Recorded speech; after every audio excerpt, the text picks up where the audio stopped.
अंदर से सॉफ्ट, बाहर से क्रिस्पी, हाथ लगाने से ही टूट जाने वाली। तो ऐसी क्रिस्पी बाटी बिना ओवन के भी बना के तैयार की जा सकती है, वो भी सिर्फ 15 मिनट में। तो चलिए आइए मैं बताती हूँ मैंने ये बाटी कैसे बनाई है।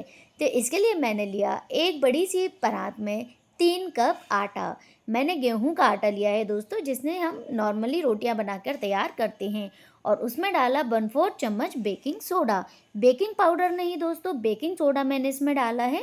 और साथ ही इसमें मुझे डालना है स्वाद के अनुसार नमक। मैंने यहाँ आधा चम्मच डाला है, आप अपने टेस्ट के अकॉर्डिंग डाल सकते हैं। बेकिंग सोडा डालने से दोस्तों बाटी बहुत ही शानदार बनती है, पर इसकी क्वांटिटी बहुत ही कम रखनी चाहिए। साथ ही मैंने यहाँ आधा चम्मच अजवाइन भी ली है। अजवाइन डालने से दोस्तों बाटी का हैवीनेस ख़त्म हो जाता है और बाटी खाने के बाद आपको दिक्कत नहीं आती उसको डाइजेस्ट करने में। तो मैंने यहाँ तीनों चीज़ें डाल ली हैं। अब हमें बाटी में मोयन लगाना है, जिसके लिए मैंने आधा कप घी लिया है और इसको भी मैं इसमें ऐड कर दूंगी। घी दोस्तों पिघला वाला ही लें, थिक वाला घी नहीं लेना है। और अब इन सब चीज़ों को अच्छे से हमको मसल लेना है। मोयन लगाने का प्रोसेस दोस्तों बहुत ही ज़रूरी होता है, इसको बहुत अच्छे से करना ज़रूरी होता है, क्योंकि मोयन जितना आप अच्छे से लगाएंगे बाटियाँ आपकी उतनी ही अच्छी बनेंगी। अगर आप प्रॉपरली मोयन नहीं लगाएंगे तो फिर आपकी बाटियों में उतना खस्तापन और उतनी सॉफ्टनेस नहीं आएगी। इसलिए हमेशा ध्यान रखें, जब भी आप इनका मोयन लगाएं, हाथों से बड़े अच्छे से मसल मसल के इस मोयन को पूरे आटे में मिक्स करें। जब आपका आटा अच्छे से मिक्स हो जाएगा तब आप उसको चेक करेंगे।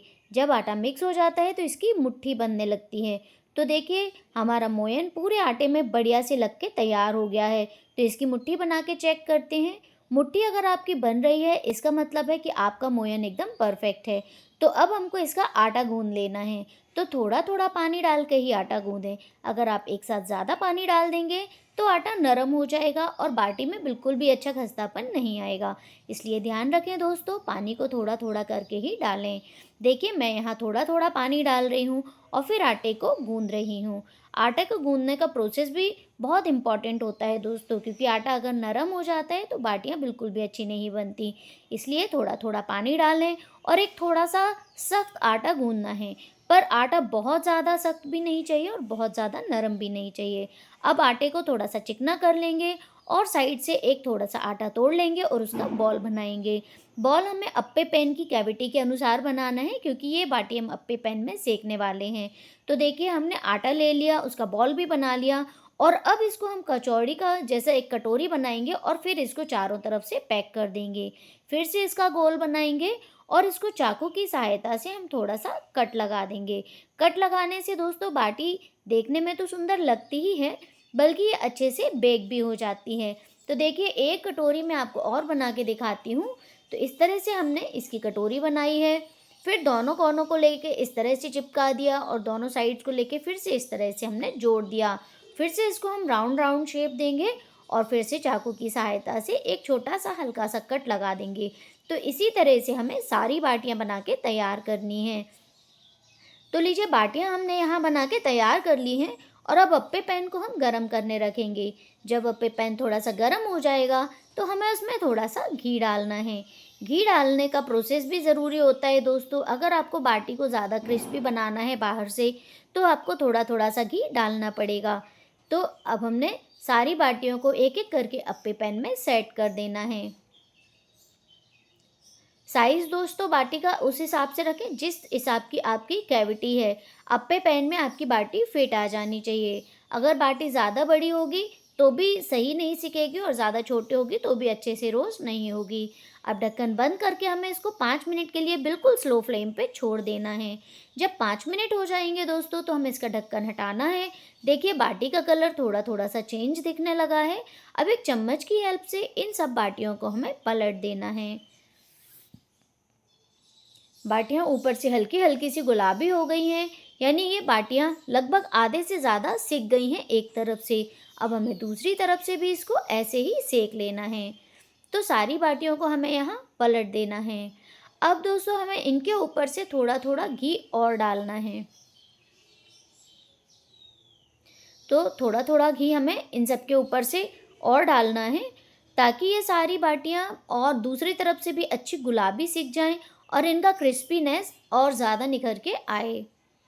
तो सारी बाटियों पे बहुत थोड़ा-थोड़ा सा, बहुत ज़्यादा हमें इनको फ्राई नहीं करना, थोड़ा-थोड़ा सा ही घी डालना है और फिर से ढक्कन कवर करके 5 मिनट के लिए इसको छोड़ देना है। 5 मिनट के बाद हम फिर से ये ढक्कन हटाएँगे और फिर से अपनी बाटियों को चेक कर लेंगे। तो देखिए दूसरी तरफ से भी हमारी बाटियाँ गुलाबी हो गई हैं। अब सारी बाटियों को हमें एक-एक करके इसी तरह से पलट देना है। देखिए बाटियों में कलर कितना अच्छा आया है, दोनों तरफ से बिल्कुल सेम कलर आया है। अभी हमें इन बाटियों को बिना ढक्कन ढके ही पकाना है। 2-2 मिनट दोनों साइड इन बाटियों को बिना ढके ही पकने देना है, ताकि ये और ज़्यादा क्रिस्पी हो जाएं। दोस्तों, बाटी राजस्थान का मेन अट्रैक्शन होता है। वहाँ पर तरह तरह की बाटियाँ बनाई जाती हैं। इनको लहसुन की चटनी, दाल और बैंगन के भरते के साथ खाया जाता है। ये अपनी चॉइस है कि आप इसको कैसे खाना चाहते हैं।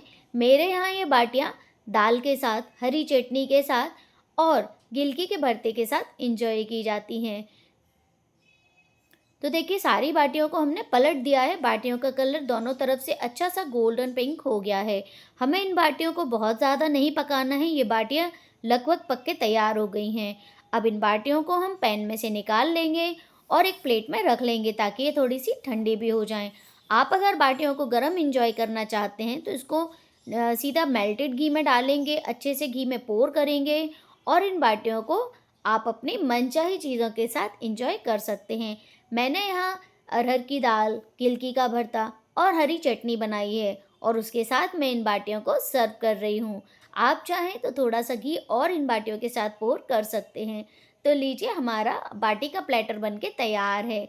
तो आप भी इस रेसिपी को एंजॉय कीजिए। मेरे रेसिपीज़ आपको कैसी लगती हैं मुझे ज़रूर बताइएगा। साथ ही मेरे वीडियोज़ को लाइक, कमेंट, शेयर और सब्सक्राइब करना ना भूलें। साथ ही ये भी बताइएगा कि आप इसके बाद कौन सी रेसिपी देखना पसंद करेंगे।